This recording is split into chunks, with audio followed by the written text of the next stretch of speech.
کیا لکھا مولانا رومی نے؟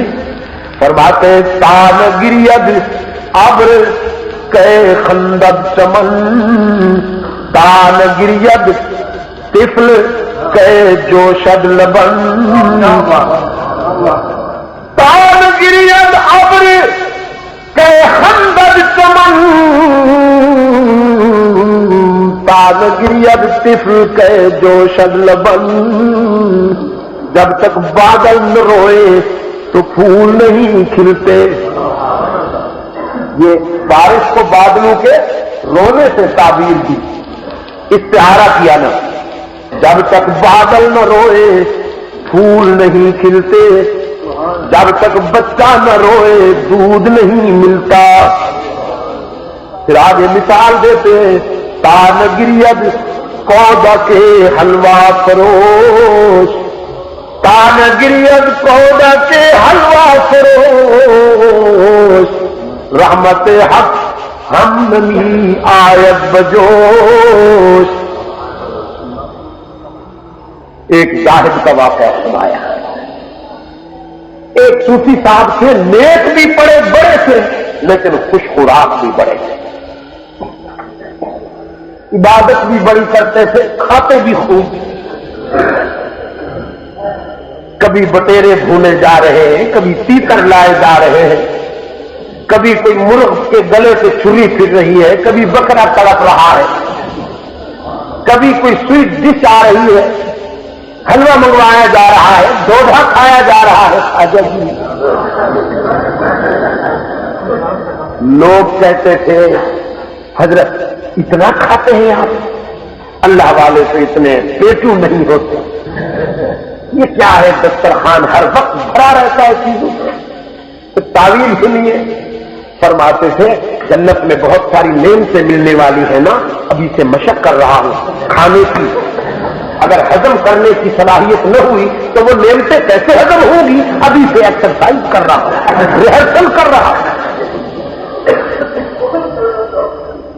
تو جب اتنے خوش خوراک تھے تو قرضہ بھی لینا پڑ جاتا تھا لوگوں سے. محلے کے اکثر لوگوں کا قرضہ تھا حضرت صاحب پر. بیمار ہو گئے، بیمار ایسے ہوئے کہ معلوم ہوا جانے والے ہیں. قرض خواہ جمع ہوئے، کہنے لگے بھی حضرت صاحب کی تو چھٹی ہونے والی ہے، قرضے کی رقم تو وصول کر دو. سارے جمع ہو کر آئے حضرت. جو ہی یہ آئے حضرت صاحب چادر تان کر سو. انہوں نے سلام کیا تو ایسی ہی بجھی ہوئی آواز میں جیسے بالکل سکرات کا عالم ہو اور آخری لمحات ہو، کہا چپ. لوگ بیٹھ گئے. بولتے ہیں حضرت صاحب بولتے ہیں.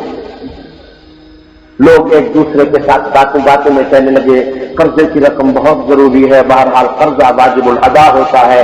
حدیث شریف میں آیا ہے، حضور اکرم صلی اللہ علیہ وسلم نے فرمایا ہے جو مقروض ہو کر مرے گا، قرضہ ادا نہیں کرے گا، حشر میں اس کی ساری نیکیاں قرض خواہ کو دے دی جائیں گی، اس کے نام اعمال میں کچھ بھی نہیں رہے گا.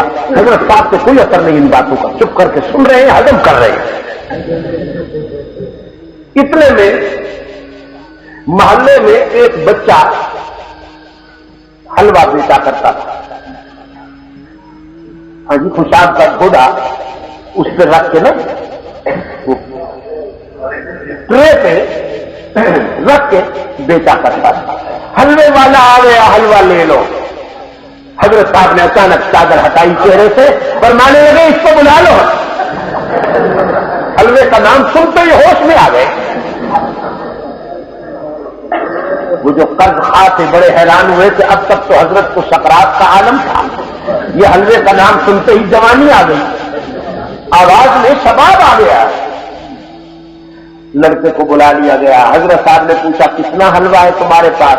کہنے لگا جی حضرت پہلے آپ گاہک ہیں، اس سے پہلے بھی آپ ماشاءاللہ تھوک میں لیا کرتے تھے، تو آج بھی آپ کے پاس پہلے چلا آیا ہوں، نہیں بیچا بھی. فرمایا ان سب میں تقسیم کر دو، سارا حلوہ ان سب میں تقسیم کر دو. بچہ بڑا خوش ہوا، در در سے گھومتا، در در سے پھرتا، آوازیں دیتا، ایک ہی جگہ سارا حلوہ بک گیا. جو بچا وہ حضرت صاحب نے خود تناول فرما لیا. وہ جو قرض کھا کے انہوں نے بھی غنیمت سمجھا, پیسے ملے نہ ملے لقمہ تر تو مل گیا. حلوہ کھاتے ہی حضرت نے پھر چادر تان کر خاموشی اختیار کر. وہ لڑکا کھڑا ہوا ہے, کچھ دیر تک دیکھتا رہا, پھر آہستہ سے کہا حضرت وہ میرے پیسے. حضرت ہوں تو بولے. کچھ دیر بعد کہتے ہیں حضرت وہ میرے پیسے. حضرت چپ. پھر لوگ کہنے لگے بچہ صبر سے کام لو بیٹا, ہم صبح سے جہاں سر کھا رہے ہیں, ہمارے قرضے کی رقم نہیں ملتی, ہم نے سب کوٹ میں چیخ چیخ کر کہا ہے وہ نہیں سنتے کہ تیری آہستہ سے جو آواز ہے اس کو کون سنتا ہے. صبر سے کام لو بیٹا. وہ لڑکے کے پہلے آنسو آئے, پھر آہیں نکلی, پھر سسکیاں بلند ہوئیں, پھر چیخیں نکلی, پھر دھاریں نکلی. میری تو ماں مارے گی, میرا باپ مارے گا, میں یہی حلوہ بیچتا ہوں, 4 پیسے لے کر جاتا ہوں, ہماری دال روٹی بنتی ہے, سارا حلوہ بھی کھا لیا ہے تم نے, پیسے بھی نہیں دیتے ہو, گھر جاؤں گا تو جوتے پڑیں گے. رو رہا پھوٹ پھوٹ کر. دروازے سے دستک ہوئی. کسی نے دروازہ کھٹکھٹایا. حضرت صاحب نے فرمایا دروازہ کھولو, کون آیا؟ ایک آدمی ٹرے لے کر آ گیا, روپوں کی بھری ہوئی. کہنے لگا حضرت یہ لیجیے ہدیتاً لائے, آپ کی خدمت میں ہدیتاً پیش کر رہا ہوں, جہاں آپ کا جی چاہے ان کو خرچ کیجیے. وہ دے کر چلا گیا.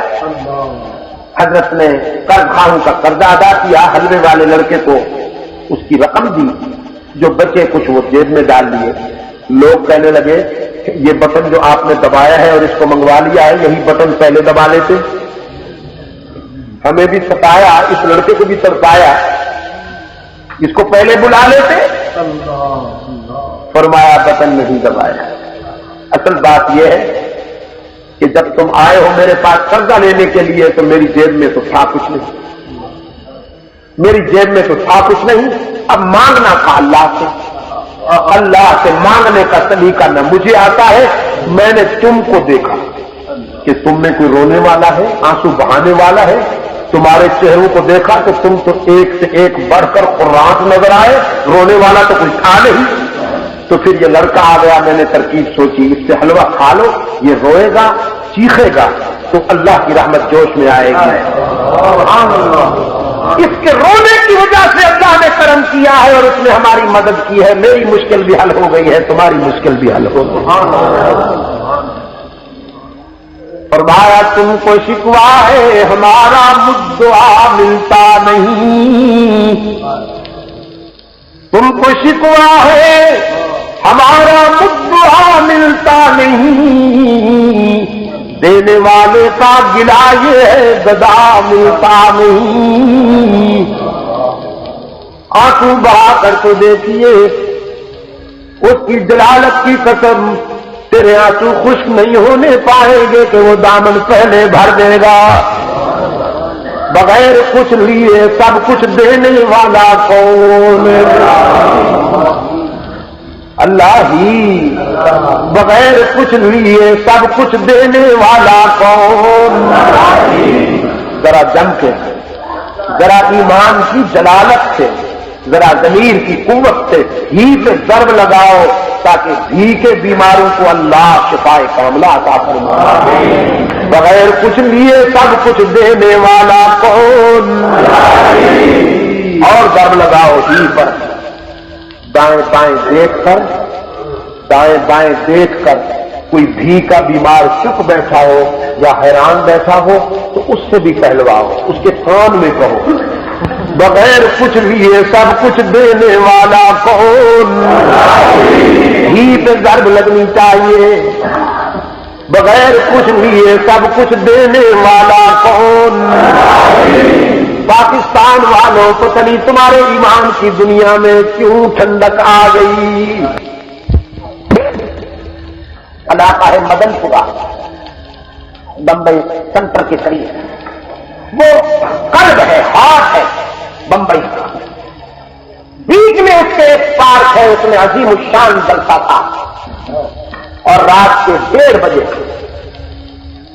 بلا مبالغہ 1.5-2 لاکھ کی گیدرنگ کی میرے سامنے. محسوس نہ کرنا وہ لوگ بے شک ہندو کی سوسائٹی میں رہتے ہیں، سکھوں کے معاشرے میں رہتے ہیں، لیکن ایمان کے لحاظ سے ہم سے بہت زیادہ صحت مند ہیں. میں اس کی ایک چھوٹی سی مثال دیتا ہوں. مہاراشٹر، صوبہ مہاراشٹر جس میں بمبئی آتی ہے، حیدرآباد دکن آتا ہے، نواپور آتا ہے، پھر صوبہ گجرات، احمد آباد، بڑودہ، سورت، بلسار، پنج محل، پالنپور، یہ سارے گیا، بروچ، یہ شہر آتے ہیں. صوبہ گجرات، مہاراشٹر، یو پی، سی پی، بمبئی سے احمد آباد، جے پور، دلی، میرٹھ، سہارنپور اور دیوبند تک میں گیا ہوں. انڈیا کا 6 مرتبہ میں نے دورہ کیا. مجھے کہیں بھی ملاوٹ والی اذان سنائی نہیں دی.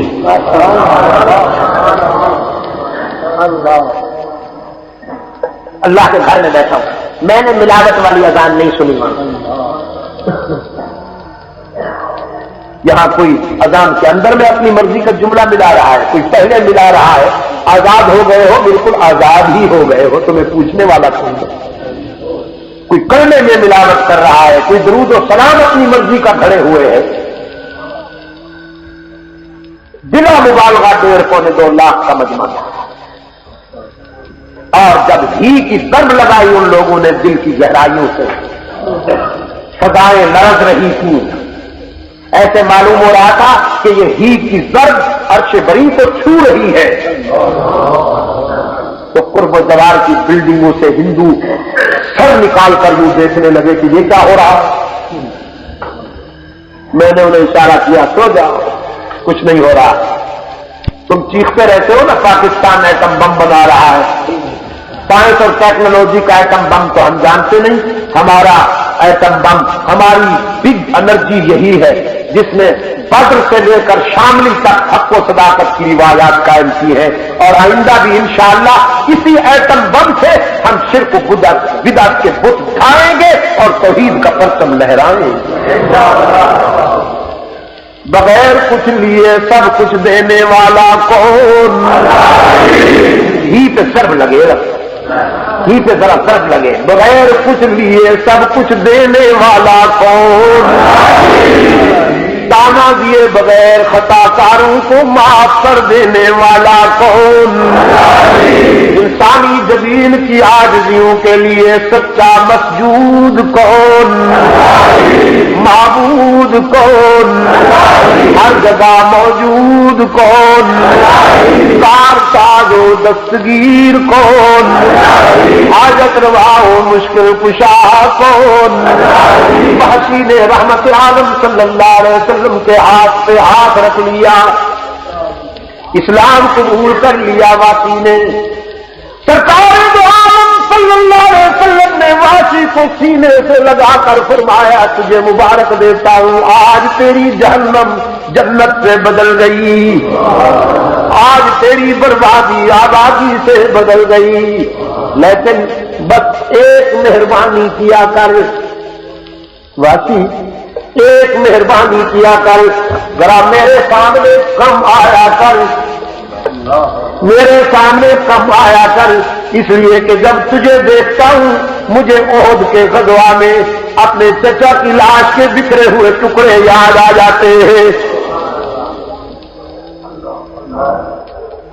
ویسی کے ضمیر میں اتر گئی یہ بات، ویسی کے وجدان کو گھائل کر گئی یہ بات. راتوں کو اٹھ کر روتے تھے، آنکھوں کی لڑیاں پروتے تھے، اشکوں سے منہ دھوتے تھے اور عرض کرتے تھے، میرے معبود، او محمد کے معبود، میں بڑا خطاکار ہوں، میرے ہاتھوں سے تیرا ایک نامور دوست مارا گیا جس کی مظلومیت نے تیرے محبوب کو اشکبار کر دیا. اب ایسی مہربانی کر، ایسا کرم کر میرے معبود کوئی اپنا نامور دشمن بھی میرے ہاتھوں سے مروا دے تاکہ بیلنس برابر ہو جائے، تاکہ قضا ادا ہو جائے۔ وصال نبوی کے بعد صدیقی قیادت نے خلیفہ راشد اول بلا فخر جانشین رسول سیدنا ابو بکر صدیق کی قیادت میں یہ امت جب منکرین ختم نبوت کے خلاف جہاد کر رہی تھی، مسلمہ کذاب کے خلاف جہاد ہو رہا تھا، تو اس اسلامی لشکر میں یہ وحشی بن حرب بھی شامل تھا۔ صبح میدان میں اترنا تھا لشکر اسلامی نے، ساری رات روتا رہا الہ العالمین کرم کر دے، احسان فرما دے، قضا ادا کرنا چاہتا ہوں، قضا ادا کرنا چاہتا ہوں میرے معبود۔ صبح ہوئی، فرزندان اسلام میدان میں اترے مسلمہ کذاب کے خلاف جہاد میں۔ کچھ دیر کے بعد آواز آئی، ایک کونے سے آواز آئی، مبارکباد دو مجھے اللہ نے میرے آنسو کی لاج رکھ لی۔ فرزندان اسلام نے پلٹ کے دیکھا تو وحشی بن حرب مسلمہ کے سینے سے پاؤں رکھے ہوئے ہیں اور اس کا سر کاٹ کر نیزے پہ اٹھا رکھا ہے۔